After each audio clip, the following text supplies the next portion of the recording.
Hello there. If you like truth, you'll like it here. Welcome. Martell Holt is a case study in how the devil works. Full disclosure, for the record, I no longer watch this show. I stopped long ago. I stopped watching when I saw how Marceau so easily and sadly manipulated his wife on that reunion show. You know, the one when Martell had nothing to lose and was telling the truth about how they used to all cheat. It was obvious that Marceau's strategy was to have Tisha not antagonize Martell by not responding to the things he was saying. Marceau knew that if Tisha engaged Martell, she would find out what Marceau was up to, because Martell was all too happy to tell her because he had nothing to lose. Martell was upset that Marceau and Maurice had gotten him into this mess, and both Scott brothers had escaped unscathed, whereas Martell was left fighting for his marriage. So, to prevent Martell spilling the beans, Marceau had told Tisha to not engage. Well, Tisha rightfully did engage, because she, like any normal person, would want to know what's going on with their spouse. They would ask questions and or defend themselves and their spouse if they're being told they cheated. In fact, Marceau should have been the first to engage, but that is only if he was innocent. He wasn't, so his best case scenario was to make Tisha be quiet and not engage Martell so he wouldn't tell her what was happening. I watched that episode absolutely sick for Letitia. She was being so obviously manipulated, played, and lied to, and she had no idea. The sheer magnitude of her lack of intelligence was on full display, and it was, quite honestly, hard to see.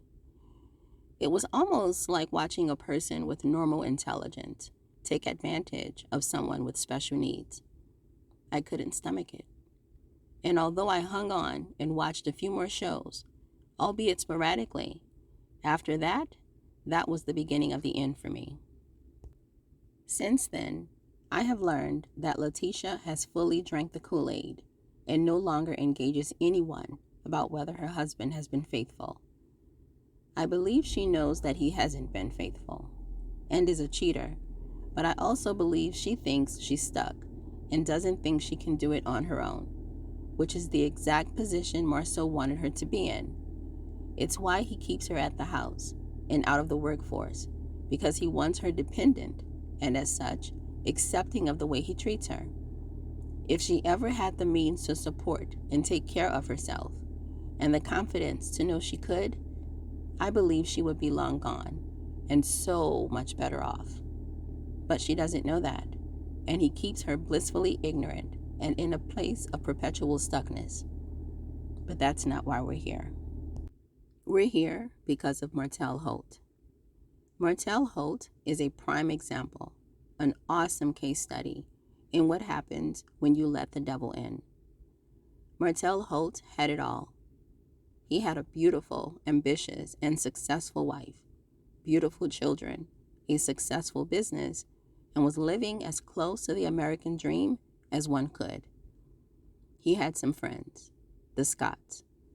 He saw that the Scotts weren't nearly as successful as he and his wife, and he attributed that success that he and his wife shared to himself. Martell thought they were successful because of him. He believed that not only was he successful, but he was also a great catch. He patted himself on the back that he was involved with his children, not because that was deserving of receiving a pat on the back. In fact, it should have been expected. But he patted himself on the back because he saw that his friends, the Scott brothers, weren't involved with their children. One of the Scott brothers' sons was being raised in another state by the mom, and the other brother could barely be bothered to be home for an hour with his children, let alone actually parent them. So, Martell thought he was doing something special because he was being a dad. He also thought his being an involved dad was special because society has made anyone who will listen believe that it is the mother's job to rear, raise, and care for the children. and that if a man does anything, he's helping her out and deserves praise and awards. We've all seen it. A mom can do everything, and no one bats an eye. But the dad does one thing, like maybe pick the children up from school one day, and he is met with smiles and high fives, like he has cured cancer. It is the way society has trained us to think, and so we do. But it isn't correct. Still, Martel drank the Kool-Aid and deemed himself father extraordinaire because he actually participated in parenting the children he made. When he looked back on his life, married to a beautiful woman who he thought was lucky to have him, a man who actually takes care of his kids, in other words, he does the same things for his kids that she was also doing, and when he compared that to his friends, who weren't doing half as well as him, or were half as good as he was, at least believed by him, he felt that he too deserved to step out and live the way his friends were living. And how were his friends living?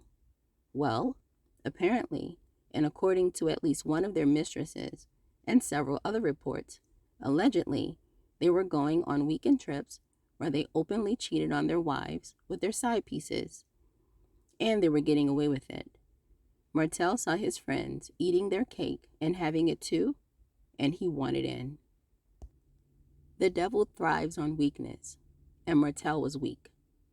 He didn't see that he had the most, and thus the most to lose. He didn't see that his so-called friends would have given their right testicle to have what he had. He looked at them with envy. He didn't want their lives per se. He wanted their freedom, the freedom to dog out their wives, seemingly without consequence.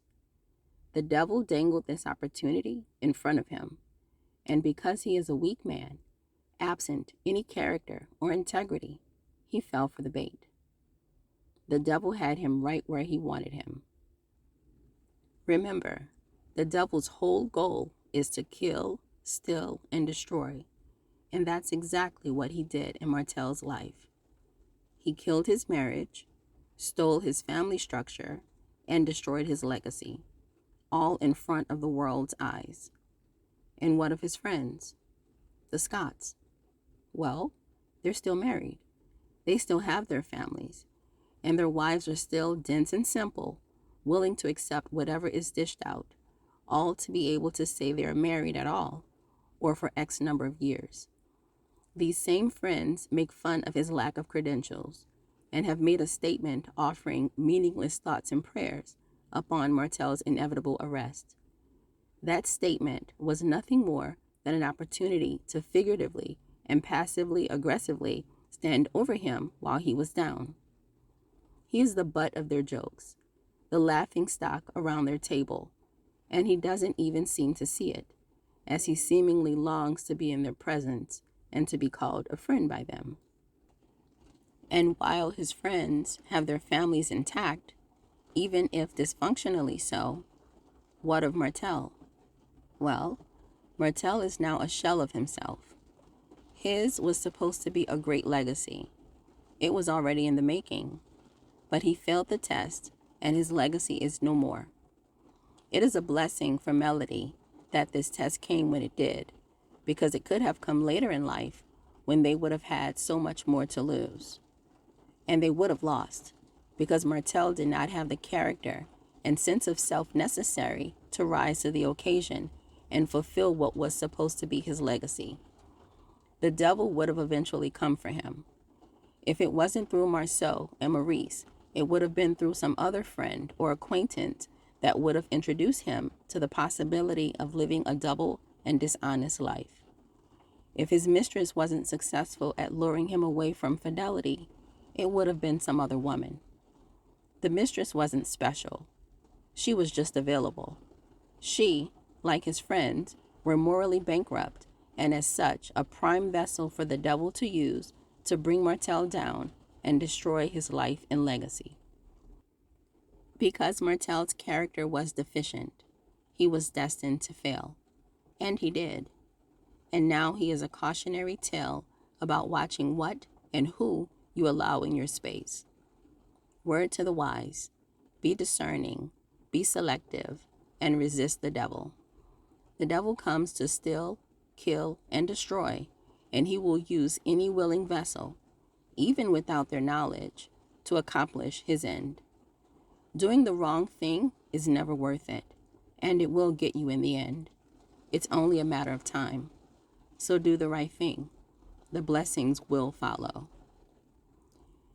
P.S. Y'all, this is not a religious channel, but I will always say what needs to be said. So, just cancel me now, or like, subscribe, and tell me your thoughts below.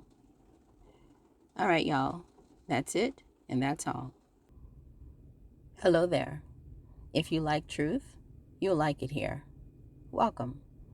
If you don't, or if you believe in groupthink, or bullying others into believing the popular opinion, then this isn't the place for you.